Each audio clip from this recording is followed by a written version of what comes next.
There's a general consensus that if we're in the wrong intimate relationship, then it can make or break our lives.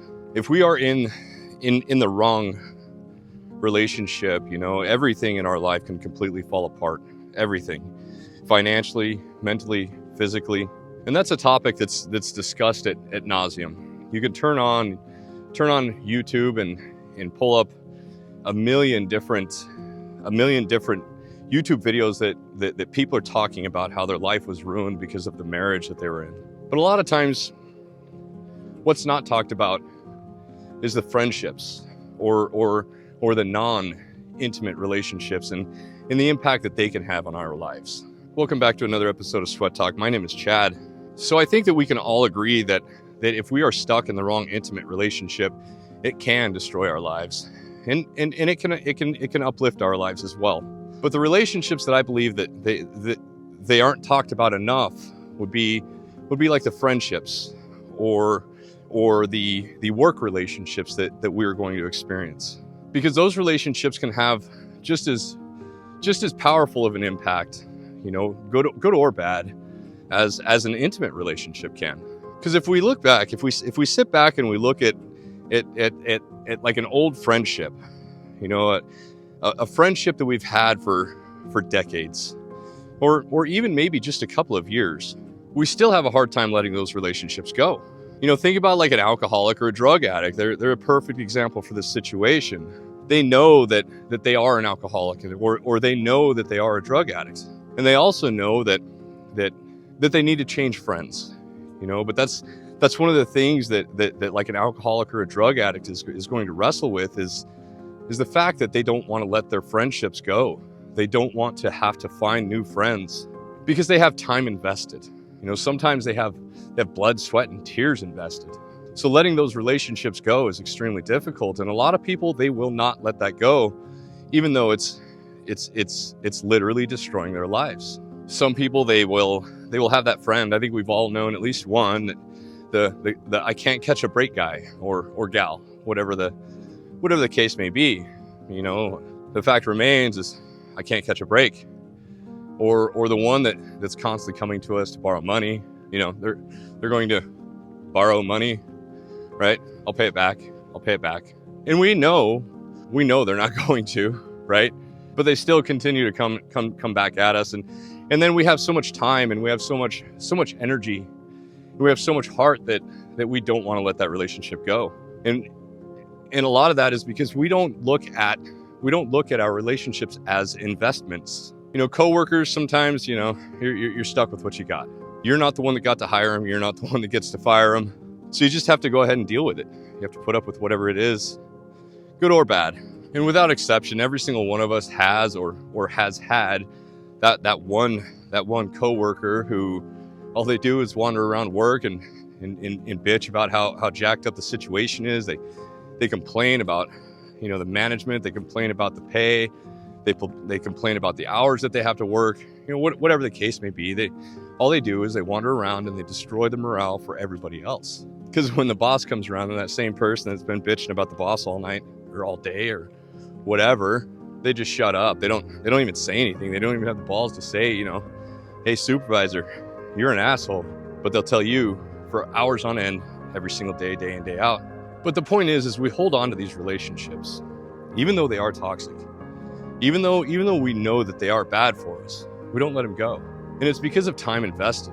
If we had a car, say we had a car that was constantly breaking down and it was constantly requiring thousands and thousands of dollars worth of money just to keep it on the road so that we can drive it, we wouldn't keep that car around.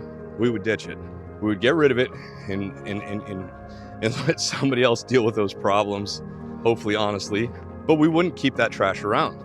However, when it comes to people, for some reason, we see it different. We think that we can fix them, or we think that one day they might change and things might go back to how they once were when life was simple, or when we first met and everything went great.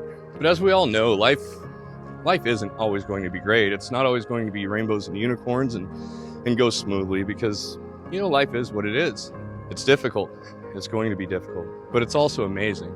And if we're able to muscle through and overcome that fear of getting rid of these toxic and piss poor relationships. And it doesn't matter whether it's an intimate relationship, a friendship, or a coworker. It doesn't matter. If we're able to overcome that and limit our interaction and just leave them behind, then our life can change, and we're able to open up more room and more opportunity for relationships in our lives that are going to help us in a positive way. If we go back and we look at the friendships that we're afraid to get rid of, and we just get rid of them. The relationship doesn't serve us anything anymore for a positive, in a positive way. Like I said, we're able to free up more time. We're able to free up more room for a positive relationship that's actually going to propel us forward. And I say that because the toxic friends and those toxic relationships that we hold on to throughout our lives, those are going to drag us down. Those friends that we just keep around because of time invested, or because one day they're going to change and things are going to get better, those are the vampires. Those are the people that are going to suck all of the life out of you. Those are the people that are going to suck all of the time out of you. Those are the people that are going to prevent you from getting further ahead. When I get that coworker that just does nothing but stand around and complain about management and how everything's all screwed up because of management or because whatever, I simply tell them that they need to promote. And typically that shuts them up. And they're going to come up with some excuse or some reason, if you will, of why they can't promote or why they won't promote, why they don't want to promote. And it's all bullshit. So I say it's bullshit because it's easier to stand there and bitch and point fingers and blame instead of doing something and taking action for yourself. We don't want to promote. We don't want to deal with the stress that it requires. We're not willing to put ourselves out there. We're afraid that our friends and other coworkers are going to look at us as, they're going to judge us and call us sellouts or whatever the case may be. Personally, I don't want to deal with the stress, and I'm perfectly happy where I am. And I don't see any point in promoting past where I am right now. I make plenty of money. My life is fairly simple. I have to deal with things, of course. We all do. But you're going to deal with stuff whether you promote or not. But I don't stand around and bitch about my management. And when I did stand around and bitch about my management, then I did take the initiative and I did step up and I did promote. But I did that because I like to take action. I don't like to complain. I want to be the one that is in control of my situation. I want to be the one that does something about the situation. Because what does complaining do for you? It does nothing but drive you crazy. It does nothing but make you feel more of a victim. It does nothing but make you feel more sorry for yourself and for the people around you. And it's easy. But stepping up to the plate and being the example and truly being a leader, that takes skill. That takes work. It takes effort. It takes stress. And somebody that does nothing but stand around and bitch about it, they're not willing to deal with that because it's hard. But I believe that it's necessary to have relationships in our lives. I believe that you're going to hold yourself back without relationships. I'm not only talking about marriage. Again, I'm not only talking about marriage here. I'm talking about business. I'm talking about friends. I'm talking about coworkers. I'm talking about everything. Because the relationships that we form and the people that we form them with, that's what's going to make or break our life. And in the business world, there's an old saying that you should be working on your business and not in your business. So that's an extremely deep, just incredibly deep statement that probably doesn't get the credit that it deserves. Because what that statement is saying is you have to be able to rely on people. You have to surround yourself with people that you can rely on to get the job done, especially if you're a business owner. Because if you're constantly working for yourself, if you're constantly sitting in the office doing everything all by yourself, then you're not going to accomplish anything, or you're not going to accomplish much. So the good relationships that you're going to build over the course of your life, think about like establishing business partnerships. Think about all the networking possibilities. You could be sitting you could go sit down at a bus stop. Forrest Gump comes to mind with this one. You could be sitting at a bus stop next to a multimillionaire or a multi-billionaire that's looking for the next person that's going to build something great for them. If you have the right people in your life can absolutely transform 180 degrees from absolute shit to absolute greatness in the blink of an eye. But it has to do with the relationships. It has to do with the ability to open your eyes and realize when a relationship is past due and when it's time to establish a new one. When we always surround ourselves with negative people and negativity, then that's what we're going to get in return. And the reason why is because our minds are not capable of seeing the positive, right? That our minds are not capable of projecting the future. Instead, we're wired for self-preservation. We're wired to be afraid of certain situations. So fear, that fear that we're hardwired with, that fear is what's going to hold us back. And that fear of never finding somebody else, or that fear of being alone, that fear of missing out on the newest opportunity is actually holding us back. So we're afraid of missing out on some opportunity, but because of the people that we're with, we're missing out on that opportunity. We're missing out on potential promotions. We're missing out on potentially starting a business. You name it, the list goes on. Insert title here, and it's all because we're surrounding ourselves with the wrong people. So if we look at a guy like Grant Cardone, love him or hate him, it's irrelevant. But the one thing that Grant Cardone is good at is networking. Now, Grant Cardone, it is questionable, I get it, is a multi-billionaire. He is a real estate tycoon. His corporation owns billions and billions of dollars worth of real estate, apartments mostly. He is a commercial real estate tycoon. Now, he established that through relationships. He established that through networking. He goes out there, he finds the networks, he finds the relationships that are going to serve the purpose that he's looking for. He finds the people that are interested in the same thing as him.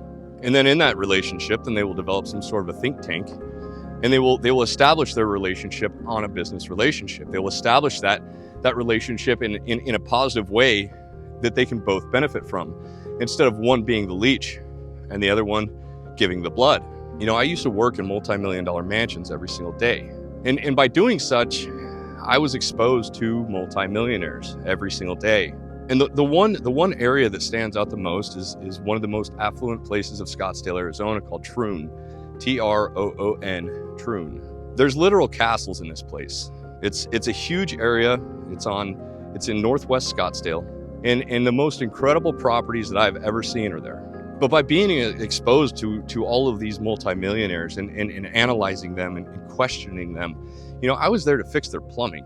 But by having that exposure to them, I was able to see common threads and common attitudes of can-do attitudes within these people.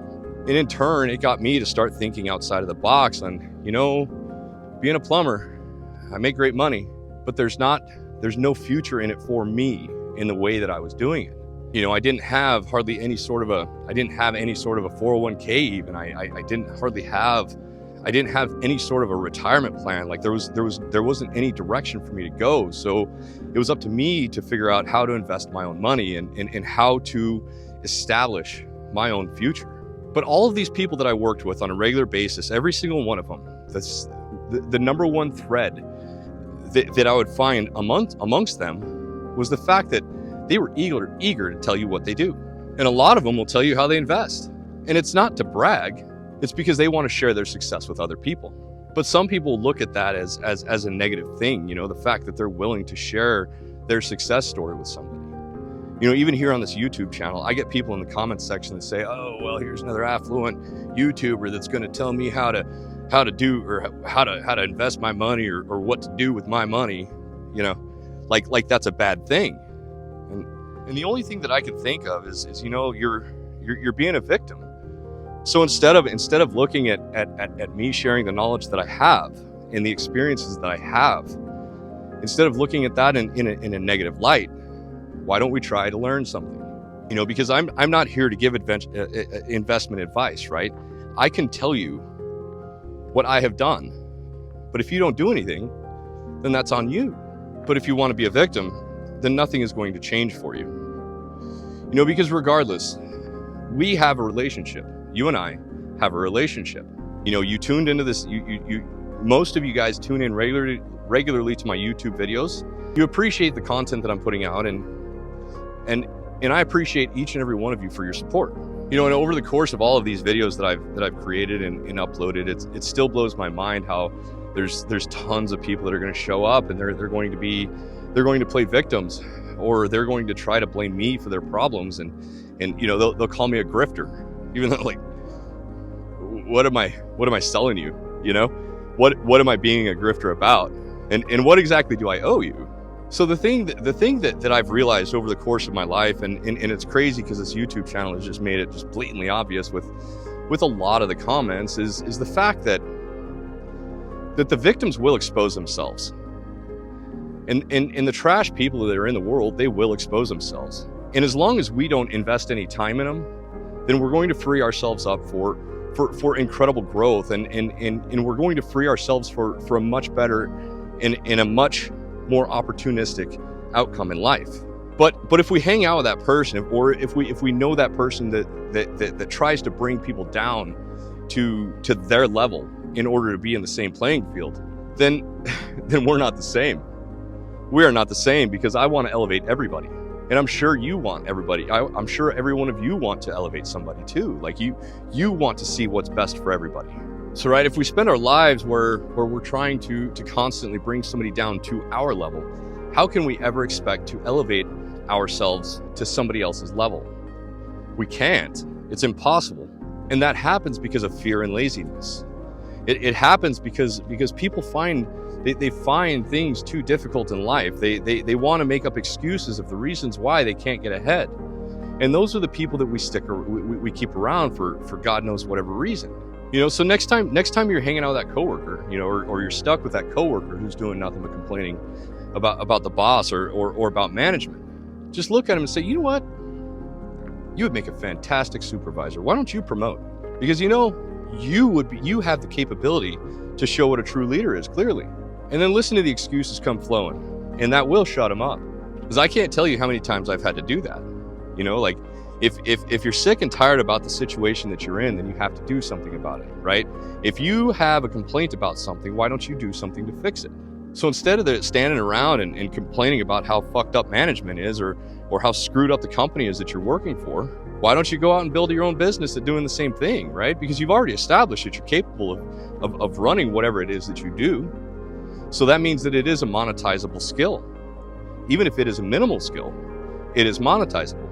Because the only way that we're ever going to get past that, the only way that we are ever going to get ahead, is if we look up to the people, the proper people who actually have something constructive to put out. You know, you're not going to show up to work and that sign in the break room that says something like teamwork makes the dream work, or I don't even know. I don't know, some shit like that, right? You guys get the drift, right? Like you're gonna have some rah like a teenage cheerleading spirit meeting or whatever the hell they're going, spirit rally, right? Spirit rally. Like that's gonna get everybody motivated. You know, we all know that it's not. But oftentimes we don't look at the things that we don't appreciate the things that we probably should. We completely glass over all of the small things that somebody might do for us. You know, like the pizza party that your supervisor does. People like to joke about that. But how about we look at the fact that our supervisor, you know, they didn't need to buy all that pizza. They didn't need to go spending all that money on us. Or if you get bonuses, you know, some people they get upset because their bonus was supposed to be $3,000 and it was $500 instead. And I get it, you know, because I've been there. I've totally been there. You know, when I was a superintendent for the largest home builder in the nation, my bonus was supposed to be like $10,000 or something like that. And the business in 2006, 2007, it didn't make the money that it was supposed to. So I got like a $500 bonus instead of 10 grand. And I was upset. I get it. But I was extremely grateful. I was extremely appreciative for the $500 that I got, because a bonus is just that. It's a bonus. It's not guaranteed. And it depends on the profitability of the company. And the supervisor or the company did not have to give that to me. The company did not have to do that for me. That is a gift that we receive. We need to get back to where we're appreciative of the little things, to where we're grateful for the small things, to where we're building the proper relationships that are going to build us up. Because our relationships are like elevators. They can go up or down, and they can drag us in those directions as well. So if you have one of those relationships that's just extremely toxic and you're around those people that are toxic, it might be time to rethink those relationships. You know, I'm not going to tell you what to do. I'm not going to give advice on what to do with your relationships. Only you can make those calls. But if you have a relationship that's doing nothing but bringing you down, then maybe it's time to have a conversation with whoever it is that's bringing you down. Because I believe that most relationships can work themselves out, but there are a lot of situations where they can't, and it's just time to let them go. It's time to take action, and it's time to take accountability for your life. And instead of constantly complaining and bitching about somebody else and why you are not where you want to be, or why you are stuck where you are, it's time to take accountability, because you do need to be able to stand on your own 2 feet. You do need to be able to get up and brush yourself off without anybody else's approval. But if you're surrounded by the proper people and you get rid of the toxic waste that's in your life, then at that time where you actually have to pick yourself up and dust yourself off, the positive influences and the people that are around you are going to make it easier for you to accomplish that. So if you made it this far, do me a favor and go down in the comments section and write that word control. Just that one word, control. Because you have to be able to control the outcome of your life. And only you can control that outcome of your life. And only you can control the people that you associate with. Only you can control your happiness or your decline. The sadness, the loneliness, every emotion that you go through, you have to own that. You are the one that's in control. There's nobody else that can control anything in your life except for you. So I asked for these short comments because they do a couple of things. They help us reprogram our mind in a positive way to know and believe that we have the control. We are the ones that control our lives. It's not somebody else. We don't have to depend on anybody else for anything. We have to depend on ourselves and the decisions that we make and the control that we actually seek. But then it's just one easy thing that you can do to help support the channel, because every time the algorithm sees a like, a comment, and somebody subscribe, then it's going to be more likely to push this content out to somebody else who might find value in it as well. So I want to thank you guys for those super thanks that you keep giving me. It truly means the world to me. And I appreciate your generosity. I want to thank each and every one of you guys for showing up. I hope you guys are showing up for yourselves, and I hope each and every one of you has a wonderful day. Peace.